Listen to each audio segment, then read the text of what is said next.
Humans have had a close relationship with animals for thousands of years. Scientists agree the domestic dog has been a trusted pet for around 15,000 years. And cats became part of the household from 10,000 years ago. And now it's estimated there are at least 600 million pet cats in the world. Exotic pets have also been kept for thousands of years. It's well documented that the Egyptians kept baboons as pets, and exotic animals kept in the home feature in many ancient texts. In modern times, the keeping of exotic pets has increased. A staggering statistic is that there are more tigers in the US alone than there are in the wild. Animal owners truly believe they are playing a role in preserving the numbers of exotic animals. But on the other side of the debate, there are those who believe it is a cruel practice to keep any animals in captivity.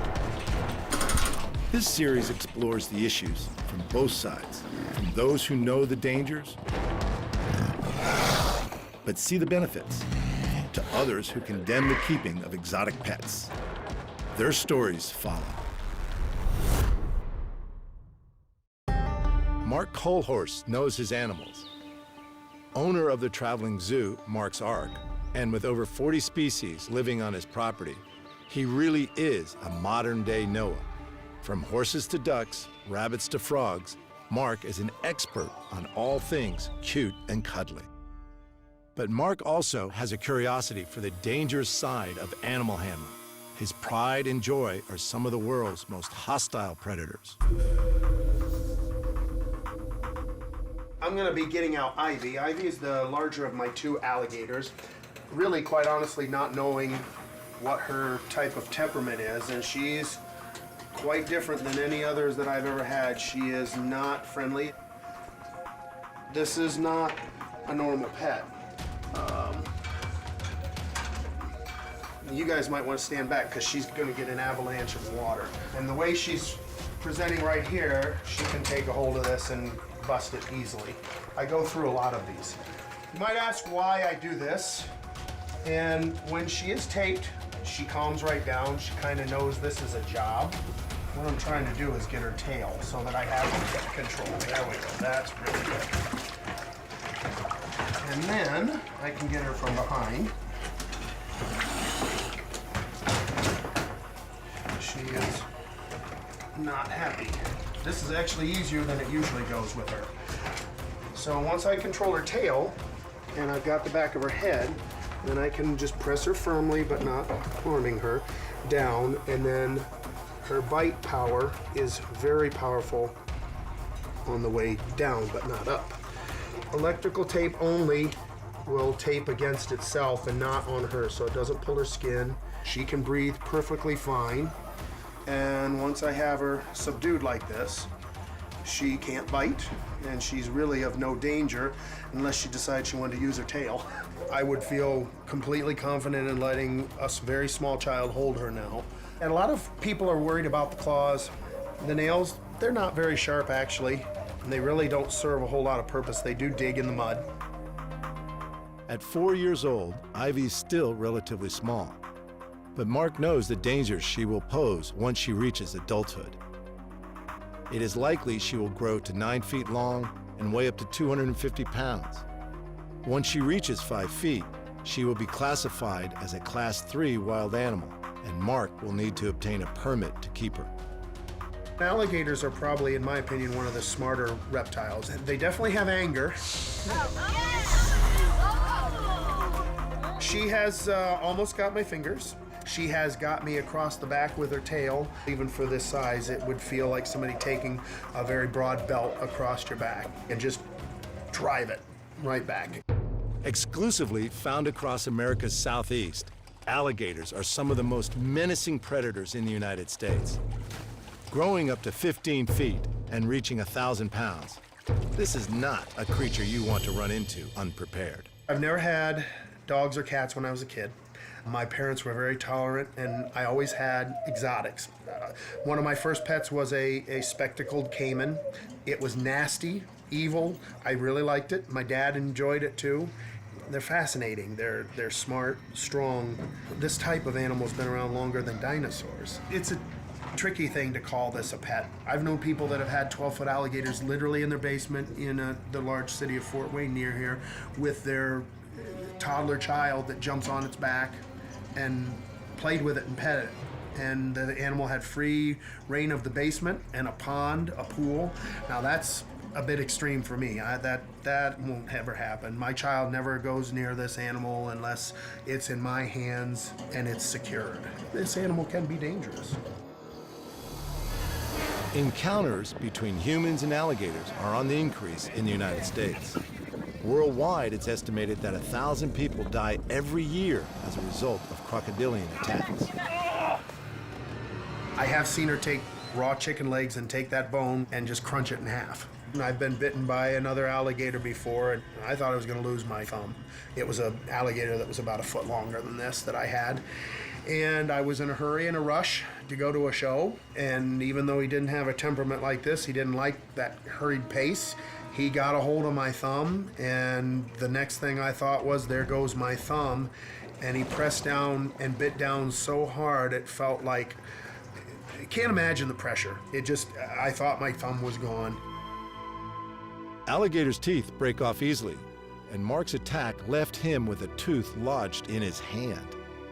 They have the strongest bite pressure relative to size of any crocodilian, and Mark was lucky to escape further harm while at the mercy of this wild creature.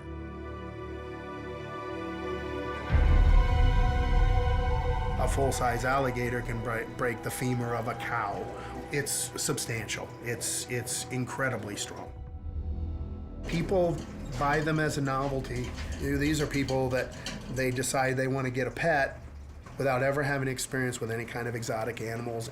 They buy it, it's dangerous. They thought it was a novelty. They thought it was going to be cool. It was going to be really neat. And they learn that, it's not a pet. That being said, I know my animals. I use these animals a lot for 11 years. This is a safe animal that I would never, ever, by any circumstances, ever let anybody get injured. While Mark is highly conscientious of his animals, unfortunately, the same cannot be said for all exotic pet owners. Juan Stewart is the Chief Veterinary Officer and National Director of American Humane Hollywood. Juan has spent many years working in animal shelters and is a strong advocate for the welfare and protection of both domesticated and wild animals. These reptiles, these birds, these small exotics, they require so much expertise, it would blow your mind. You get a small boa at your pet store and it's all of 18 inches. Well, one day that thing, if you feed it right and take care of it, it's gonna be 8, 10, 15 feet potentially, and then what do? I mean, they get discarded. And that's not fair for the animal. They can become wild, vicious, dangerous animals. Years spent dealing with these crocodilians means Mark has experienced firsthand the wild nature of these highly powerful animals. Absolutely, this is a predator.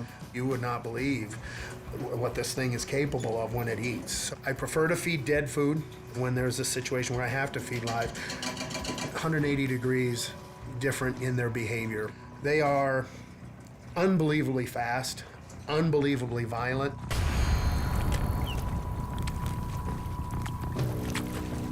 When you hear them, killing their prey, and you hear the bones crunch, there's no doubt about it. You just hear it. It's and they want to kill it as quick as possible. They're very efficient, very efficient. When dealing with an alligator, as with any wild predator, caution is key. Returning the alligator to its cage can be a particularly difficult task, and Mark approaches it with precision and care. The power is in her hip and her tail. So between my legs here, it's the best way I found to do it. And then I have to hold her very securely because she'll do that. And so she knows she's getting put away, and I've got to be very quick and careful with her because sometimes she'll come back at me. She's got a posture right now. That's an aggressive posture. She's checking things out. She's kind of curious. And she's okay now. She's calmed down. She's gonna probably just go right back up on her platform. She knows everything's done. Like many exotic enthusiasts, one predator is not enough to satisfy Mark's desire for the dangerous and mysterious. This is a Colombian red-tailed boa. She's about 7, 8 years old. Her name is Rocky Balboa. They can vary a lot in their color. She has bronze. This is one of South America's largest snakes, the green anaconda being the bigger. As an arboreal snake, Colombian red-tailed boas are natively found living in the treetops. They have the fastest strike of any snake and can easily catch monkeys and birds out of trees. She's almost 8 feet long. She's strong enough that she could constrict enough to keep my chest from expanding to take in breath. So it's a very, very powerful snake. Even as a trained animal handler, Mark is not immune to the power of these highly dangerous snakes. Caught alone and unaware, he experienced their predatory nature and powerful grasp. I have had incidents before. When I was a zookeeper, I had a much larger one than this that didn't want to go back in its cage. And the snake did not want to let me go. It did not want to go back in the cage. And I struggled with the snake for well over an hour. I could not get to my radio. I was able to get the upper hand on it. I think I just literally had more energy than it did. And I was able to literally take it off like a pair of pants and slide it down. But when I was done, I can't remember, but only a few other times where I was so exhausted in my life. These are the strongest animals, and their musculature and the way they hold on is different than anything else. I've been bitten by large snakes like this before, and they're so fast that you don't even realize that you're bitten at first because it's so quick that even your nerve endings don't fire right. Honestly, you think, was I just bitten? And then you realize that you've got 60, 70 tooth marks in your arm from a snake like this, and it's a ½ inch deep. It bleeds for quite a long time before your blood clots, and it does hurt. Imagine having 60 hypodermics all in one short, small area. This is not a domesticated or tame animal. You never know when you're gonna have a bad day with that animal. You just have to know the animal. I can kind of tell with my animals when they're not feeling good or anything. She's doing fine. She's having a great time. If she were not, she would be closed up and tight. Perhaps the most widely feared of Mark's collection is his tarantula. While its venom won't kill you, the tarantula's razor-sharp fangs and large hairy body make it infamous around the world. I don't know that I'm gonna be holding her. She just bit into this, and let me tell you what, it was quite something. She just dug her fangs right in that wood. I've held her before, but boy, she just drove them right in. This is a Chilean rose hair tarantula, a very common tarantula available in pet stores. They typically have a reputation as being a really calm spider. This is a female. Females can live a lot longer than males, up to 30 years. Males are short, 7 to 9 years. And I've never been bitten by a tarantula. Don't ever want to. She has ½ inch fangs. The venom, though, is described as being relatively benign. The bite is what hurts. I mean, having ½ inch fangs, 2 of them. And spiders are really soft. But what they do when they bite is they grab really powerful, and they bite and let go. That powerful grab is tremendous. Probably the snake and the spiders are the most fearful animals that I have, that I show. I am not a cat person, a wild cat person, small or large cat, and I'm not a primate person. I am completely against those type of animals. Big cats, primates, they're too smart for their own good, and they're dealing with an animal that matures like a human being, except they're a wild animal. And so when something turns 15 and their testosterone blooms 4 times greater than a human being in an animal that's only 30 or 40 pounds, and you yank the chain around the neck of that animal one too many times and that animal wants to be dominant in a troop, you're in trouble. I worked with primates too long, and they definitely are not a pet. This is something you can control, you can take care of. Primates are not something for everybody, for anybody. Now, normally I would handle spiders a lot easier, more comfortable in this, but she's, like I said, I'm a little more unfamiliar with her. This is not something I've done many times with her. These aren't for everybody, no, no, definitely not.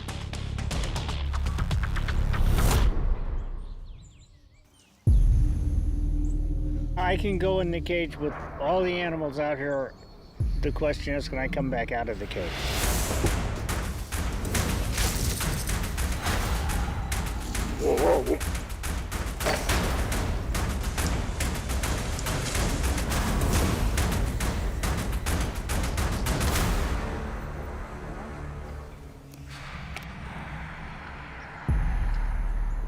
When driving through rural Indiana, there are many sounds you would expect to hear. What may surprise you is the roar of a mighty tiger.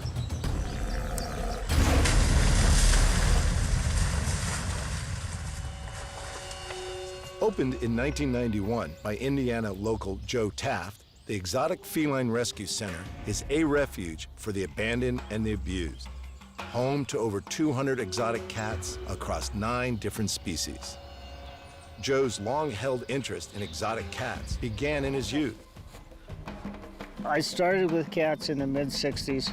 I bought an ocelot as a pet for absolutely no good reason. After the ocelot, I had a leopard that I lived with for 19 years, and I lived with her. I mean, she was a pet. She had a big outside enclosure, but she had 3 rooms in the house, and she had the run of my house most of the time. She slept in my bed at night her whole life. And during the winter, she was under the covers with her head out in the pillow. During the summer, she was over on the couch. Joe's attitude towards pet ownership changed after witnessing the mistreatment many of these creatures face in captivity. What we do here puts us in contact with the 98% of the people who have these animals who shouldn't. And very seldom are we in contact with those 2% or maybe even 1% of people who have them that do a good job. In the United States, laws concerning exotic pet ownership are handled at a state level.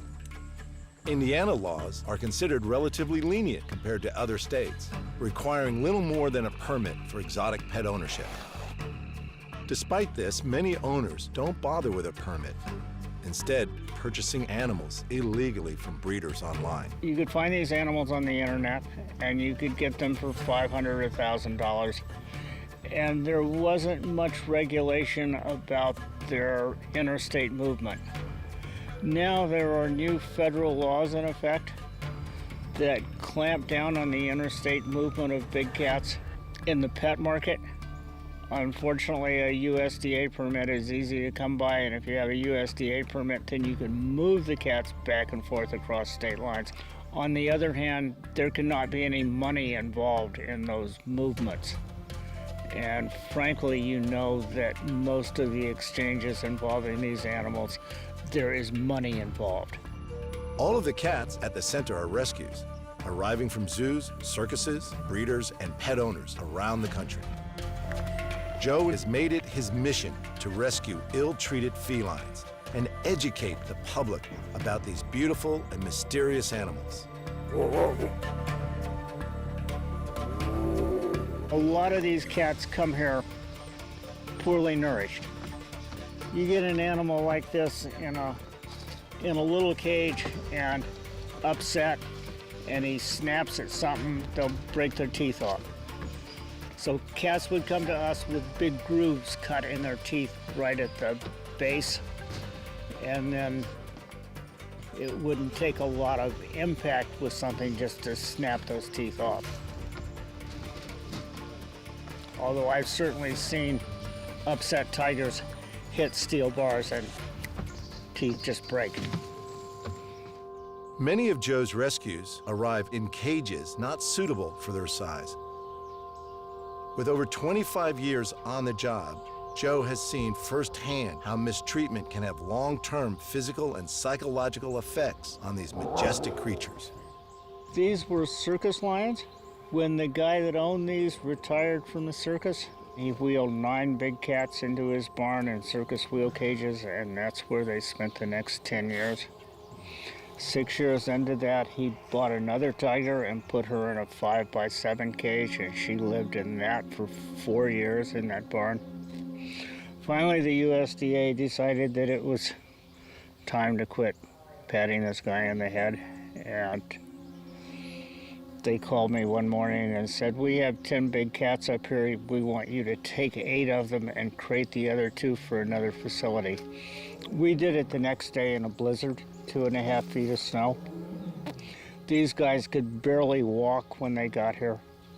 They were here for a month before they first tried to run, and then they just fell over.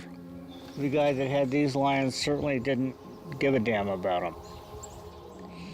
But they're doing much better now. It's no fault of Joe's that some of his animals arrive displaying the physical scars of previous neglect. Zozo.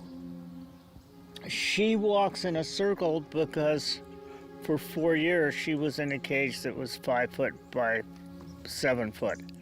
And she didn't have the ability to walk anywhere else. Years of mistreatment can also have significant behavioral effects on the predator, with many of the felines arriving depressed, anxious, and overly aggressive.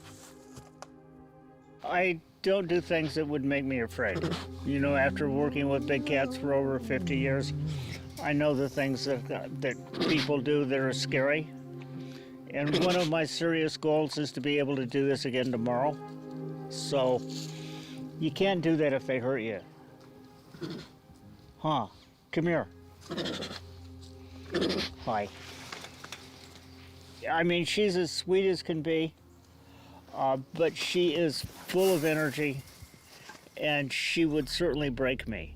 Even with the protection of a fence, Joe knows never to let your guard down around these vicious predators,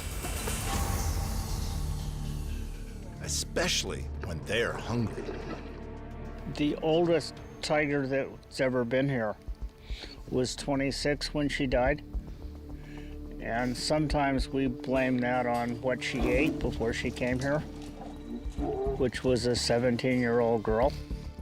Court documents described the tigers as, quote, extraordinarily hungry, unquote. We didn't get them for 2 years after the incident, and they were still extraordinarily hungry. They were all part of a traveling animal show, and the guy had jury-rigged some cages in a barn so he could go out and party for the winter, and left them in the care of a young girl who did not have a reliable source of food, and they hadn't been fed at all for 4 days. And she went in the barn and took her teenage friend in with her. But the court transcripts say that the keeper girl, who didn't have the experience to be a keeper to begin with, went up to the cage where these hungry tigers were with a hose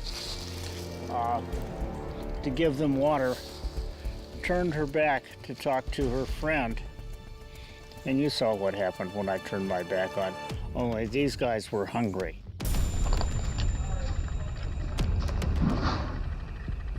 And the tigers reached out and grabbed her and pulled her back to the fence. And her teenage friend ran up to try and save her. And they grabbed her friend's arm and pulled it off and ran off and ate it. And the girl died on the floor. Sadly, this shocking attack is not an isolated incident. Since 1990, more than 300 dangerous events involving big cats have occurred, resulting in the deaths of 4 children and 16 adults.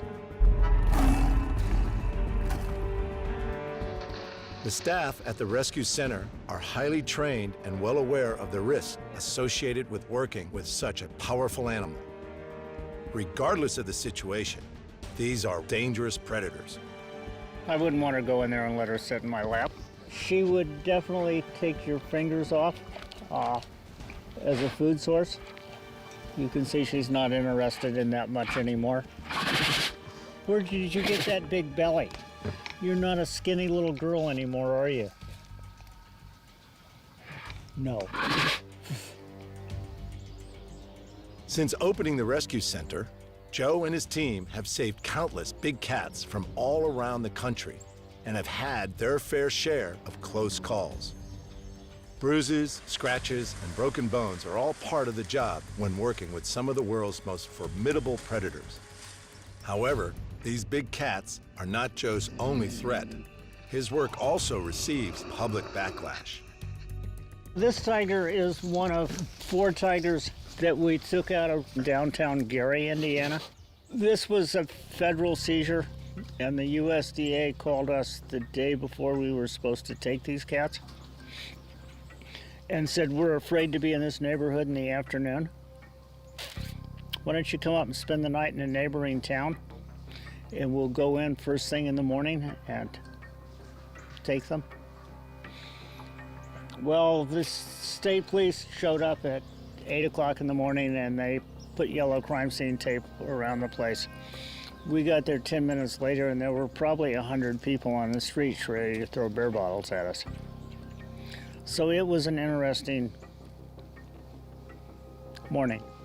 He had 3 of them in the back room of his tattoo parlor, and this one was out in the parking lot behind the tattoo parlor.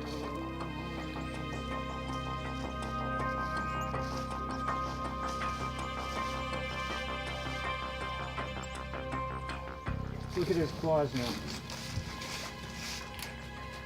See those claws? Children. These guys came here when they were 6 months old.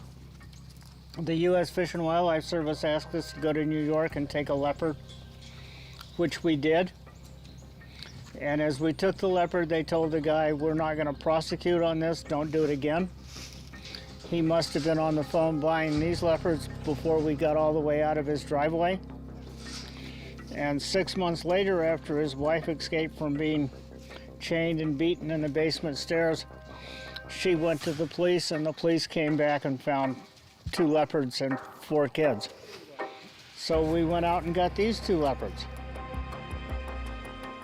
But for Joe and his team, the risks are worth it to see these magnificent, powerful creatures given a second chance at life.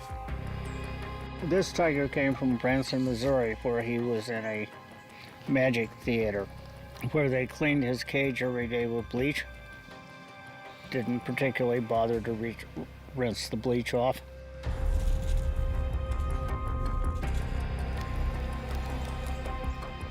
In many cases, the effects of long-term neglect continue to manifest themselves even years later. He had bleach burns on all of his feet. He could barely stand up. See how he still holds that 1 foot up?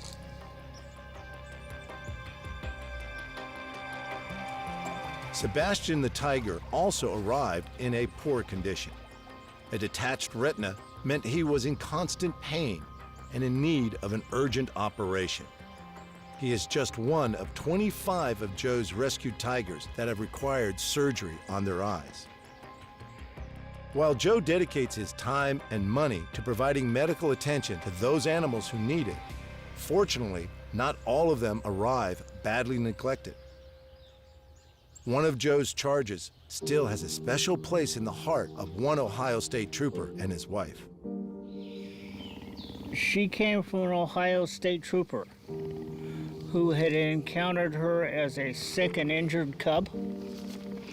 And then he took her home, and he and his wife nursed this animal back to health and kept her for 9 years. Ohio was one of the states that had no regulations about the keeping of wild animals. And then Ohio passed some incredibly knee-jerk regulations. And as a result of those regulations, this state patrolman was forced to give this animal up.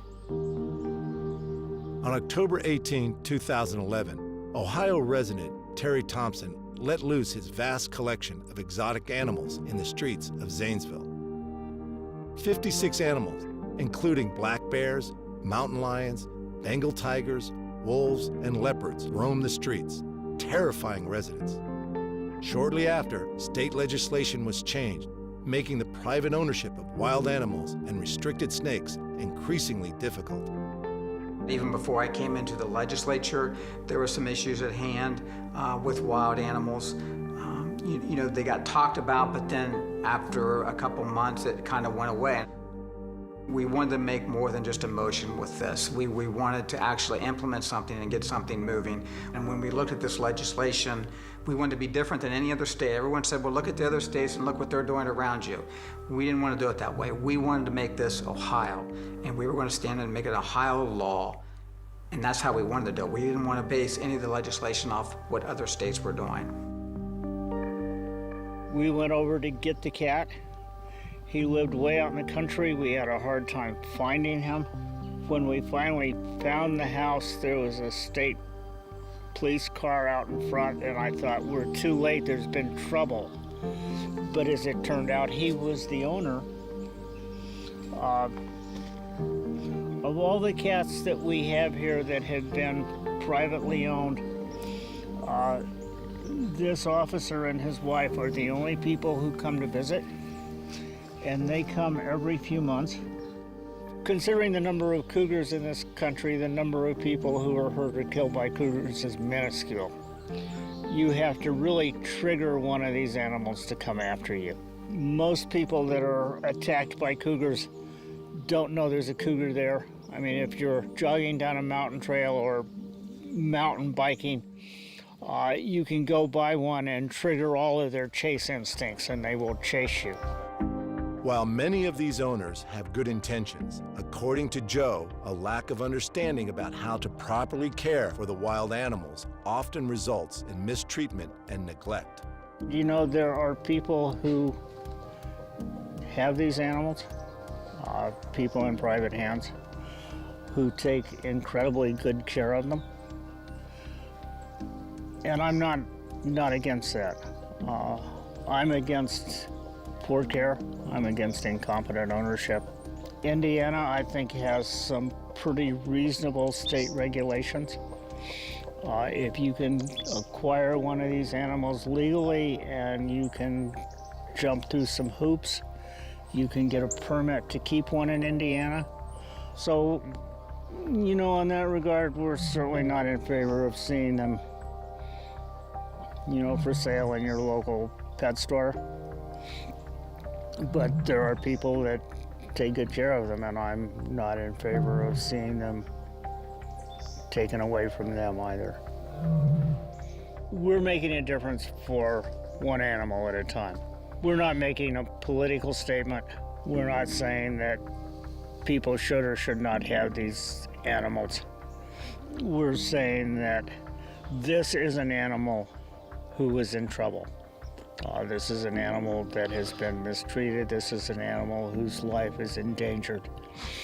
And we will step forward and do what we can do to save that animal. You know, we will go wherever they are to get them. We will bring them back here. We will make whatever medical technology is at our disposal available to them, and we will see that they have a safe place to stay for the rest of their life. You will get hurt.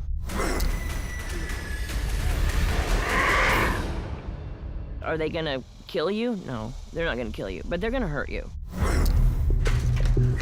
They will scratch you up pretty bad. Val Mahler is crazy about bobcats.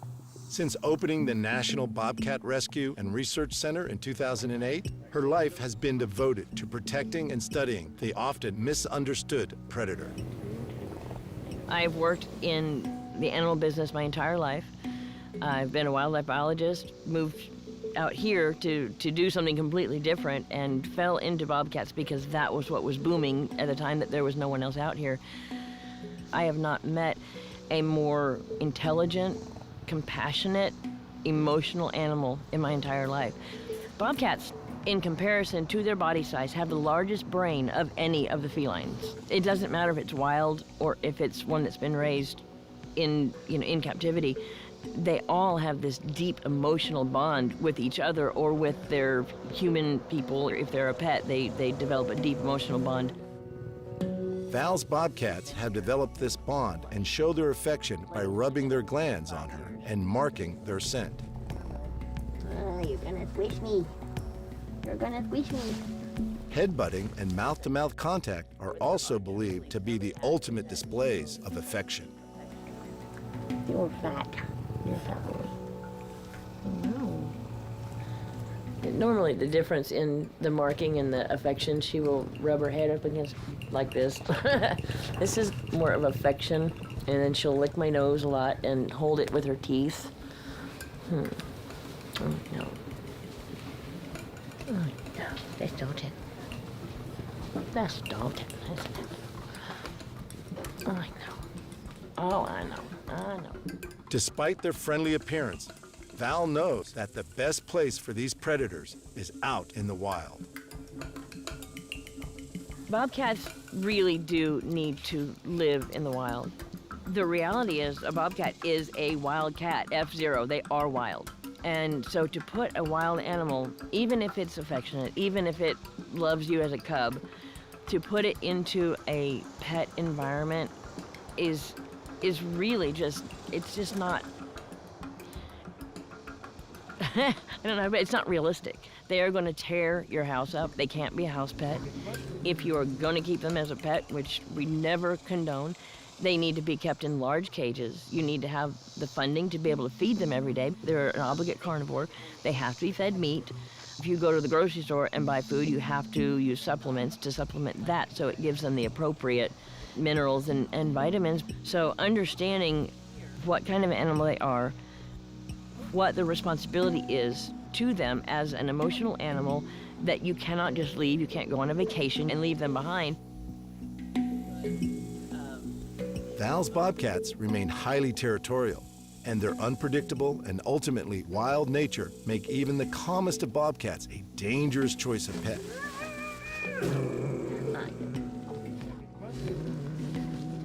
Bobcats can be territorial. They can become food aggressive. When they have food that they want, that they think you might get from them, or when they have your phone or your keys and you want them, they're gonna hurt you. They have the ability to hurt.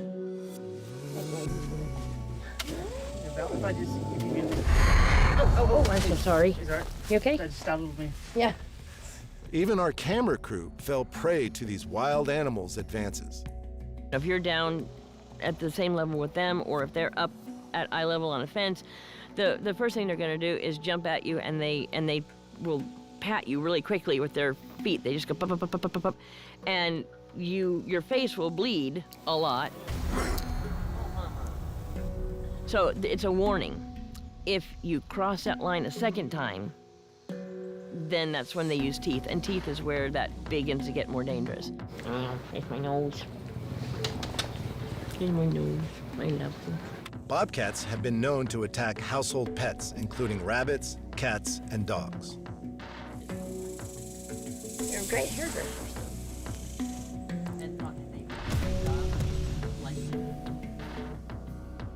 Even animal lover Val, who has around 50 animals living in her house, won't let the cats roam freely.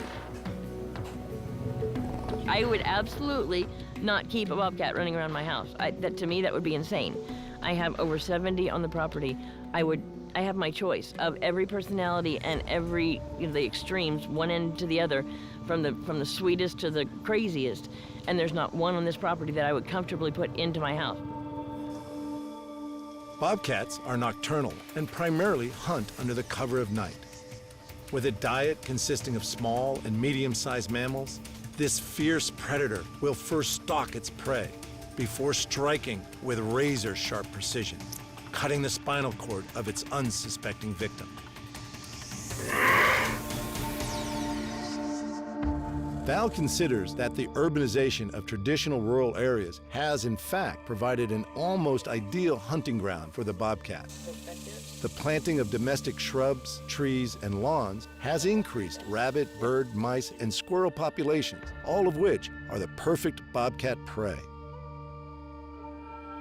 Bobcats are also known to kill prey much bigger than themselves, and while they often hunt by stealth, they can deliver a death blow with a leaping pounce that can cover 10 feet. Cats, too. What are you doing? He wants the toy. Their reputation for being vicious and predatory hunters has made bobcat trapping commonplace in the United States. As we know, their environment is dwindling. They're preyed upon, they're killed. So it's not the most friendly place for them outside of the borders or the safe walls of private ownership or animal company ownership. Bobcats are common throughout North America and are found in a range of diverse habitats. They adapt well to many different living conditions and can be found in forests, swamps, and deserts. In the last 10 years, their urban population has also increased significantly. When we talk about an urban bobcat, we're talking about an animal that has adapted to live in the urban environment. There are 12 and questionably 13 subspecies of bobcats. The science is still outstanding on it. The smallest of the subspecies are down here south in Texas along the southern borders and in Mexico. And as you go north, they get larger. We have been doing the science on bobcats here for 20 years. We have learned more about them in the past 20 years, probably than anybody has ever known about them. A lot of interesting things going on, particularly, again, with the urban bobcats, because they're almost a new species. They're a completely different animal than the rural bobcats. I can't stand it. They smell like other cats. I know. It's a matriarchal society in the urban environment. The girls are in charge. The boys generally are really submissive to them. When you see two bobcats fighting, it's largely the females. Bobcats live a solitary lifestyle, only interacting with others of their kind during breeding season each winter. They are territorial, and run-ins at the wrong time of year are often violent.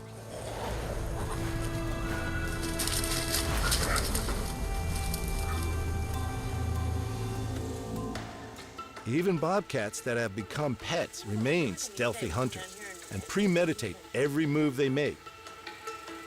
Val is taking a risk every time she interacts with these highly intelligent hunters. Yet she wants nothing more than to see the bobcat population thrive and survive. Yes, there are lots of bobcats in America today. There are. And in 20 years, I think there's every likelihood that we could lose all of them due to inbreeding and genetic issues and disease, and it could take out both the urban and the rural cats. So I think that our work here is important, understanding them before this happens, and being ready for it when it does happen is going to be a very important part of what we do.